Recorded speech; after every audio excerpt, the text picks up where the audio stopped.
What is going on? One Piece just took a very unexpected turn. Our wacky fun pirate adventure has all of a sudden become a visceral sci-fi horror, featuring unstoppable murder machines, a silhouetted monster lurking in the darkness, and even a traitor among us. But in order to compensate, Monkey Man and Cat Man are now the best of friends, crafting an alliance that I never expected to see outside of fanfiction. Just what the crap has One Piece turned into? It's such a chameleon series. It can literally become any genre and characters can slip in and out of any role. I really don't know how it's possible to feel horror movie style tension when we have a sun god on our side, but Eiichiro Oda is definitely achieving that here. Alright, so we've got a lot to dive into. This chapter was packed with details, character moments, and some interesting setup for the future of Egghead Island. The first major development is that we now have our arc standard Oda map. I love these so much because they're such a fantastic way of keeping track of complex movements in the most simple way possible. And given that we've now got 5 different groups moving around, this is very necessary, albeit a bit of an English brain melt, because we have buildings A, B, and C, except it's more accurately building C, A, and B. A is in the middle because A is the most important, B is on the right because Japanese reads right to left, which makes C last for them but first for us. So these letters are an indirect antithesis to everything my English brain considers normal. But in the third floor of building A, we find a group consisting of Nami, Brooke, and Edison, which is a very intriguing group. In particular, I can't remember a lot of Nami and Brooke interactions off the top of my head that aren't based purely in the realm of panties, the panty realm. And you know, come to think of it, I guess Brooke doesn't need to ask to see Nami's panties anymore because they're just right there. They're on display. I see them. But this group is what I would describe as a little bit underpowered, but that's for good reason. Oda has masterfully split these groups in order to highlight the weaker members of the crew. This group is the ultimate example of that because they don't have a crew heavy hitter like your Zoros or your Sanjis. And you know what? Even Edison isn't exactly the most accomplished of Vegapunks in regards to the old punch fighting. And this is why the horror movie style tension works.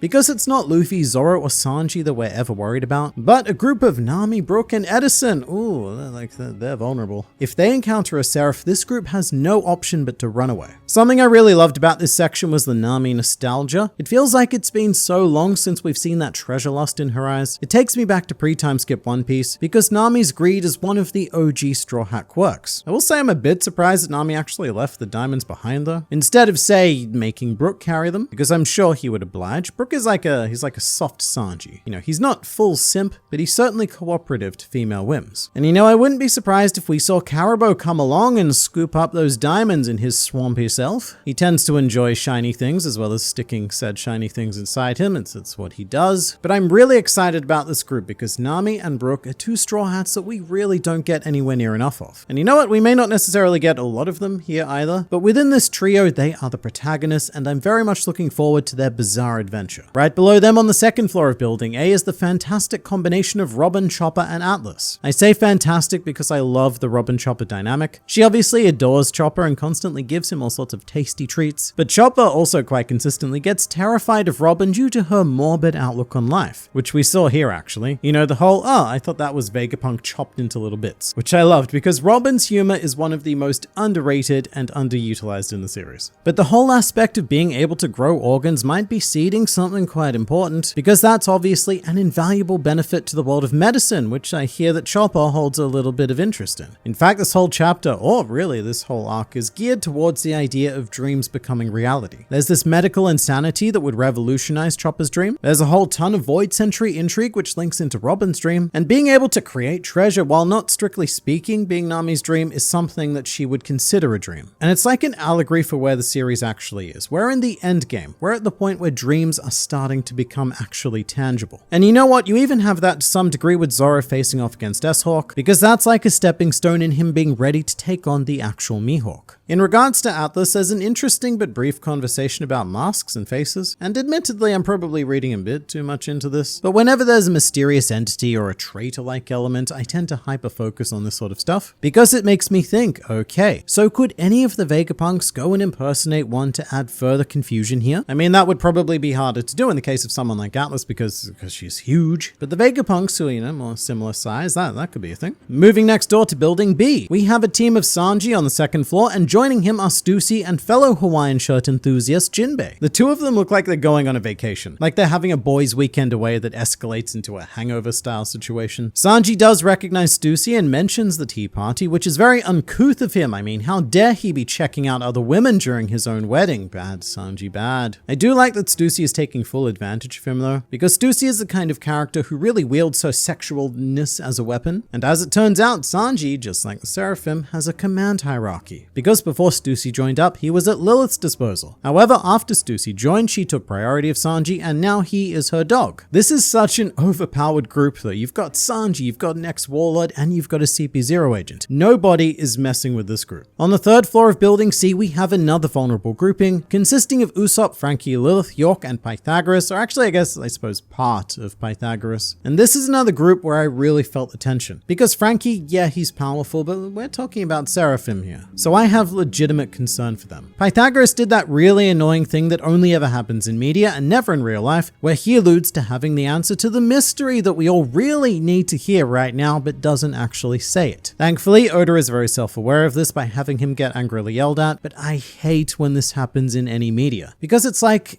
I get it. It's the best decision narratively to keep the mystery and the fun in the air, but mate, just spit it out. Before getting into the action, Lilith mentions her bubble gun, which appears to be a more portable version of what the Mark III Pacifista are equipped with. And it's almost like a fusion of the Sabati bubbles with Kuma's Devil Fruit ability of being able to push anything away. I guess sort of like how Vegapunk learned to imitate Kizaru's laser beams, and now we've also replicated Kuma's push powers. He pushes things.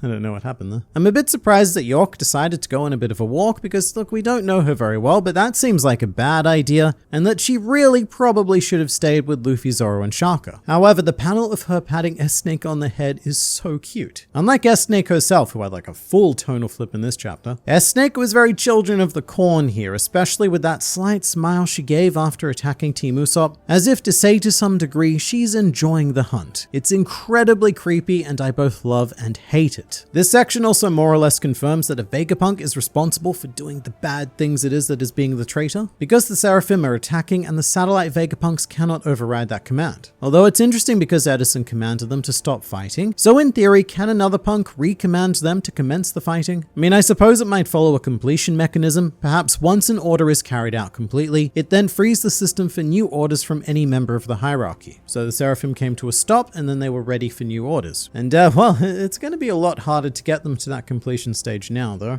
In fact, in a weird twist, currently the only person who can stop their murderous pursuit is an Elder Star, because they're the only ones that can take priority over a Vegapunk. Otherwise, the Seraphim will just remain on this rampage eternally. Meanwhile, in the command room, which is the 4th floor of Building B, we have Luffy, Zoro, Shaka, a big cat, a bigger giraffe, a bear with wings, and a child with a sword. Lots of stuff, so much stuff happening here. And it was really cool to find out that the Seraphim were actively targeting CP0, because that makes sense. CP0 were ordered to kill the Vegapunks, so even though the traitor is a Vegapunk, it's still in Traitor's best interest to kill the CP0. The panel where Luffy saves Lucci and Zoro saves Kaku was absolutely surreal. To think that after everything they did, and honestly may still do to Robin, that we still can't let them die is definitely something else. I can't believe I'm saying this, but Rob Lucci has officially been crocodiled. And I know I said last week that Lucci and Kaku might become allies, but like seeing it actually happen is still so crazy. And it also resulted in the return of the Odin face, one of my all-time favorite expressions, washed across the splendid canvi that are Luffy and Zoro, which I think was a great full stop to the chapter. The whole thing was a perfect balance of humor and tension. You know, we have a funny joke and then serious tension. Tension which is then diffused by another funny joke, which then prepares us to build to more tension. And that sort of thing is very hard to do. It's a difficult balance to achieve. And what I need right now is some fan art of Lucci making the Robin I want to live expression, begging Luffy to free him and even take him out to sea. However, the single most impactful thing to me was that moment where Shaka spotted the silhouetted figure on the camera feed. This was quite the surprise, and my mind went through a couple of different options. One of which was that it could be S-Shark, because he isn't seen elsewhere in the chapter, and due to his fruit abilities, becoming a nebulous blob type existence is quite natural. But at the same time, I feel like Shaka would have maybe recognized S-Shark. So then I thought Caribou. His swampiness could also result in this weirdo blob silhouette, and he he may not be doing anything traitorous per se. This could be just him throwing a tantrum and doing what he can to escape the situation, because not every chaotic event has to be attributed to the traitor. Two things can be happening at the same time. That or Caribou is working for the traitor, because he's definitely in the lab. There is a swamp boy in the lab. He's trapped as well, and at some point we're going to learn why. But there's also been some ideas posed that the silhouette looks very similar to a certain Saint J. Garcia Saturn, and I guess it does in a very vague sort of way, but thinking along those lines requires a lot of extra layers of theory. Like say Saturn used someone else's fruit power, Bluno I guess, to get into the lab, or Saturn has some sort of long distance stand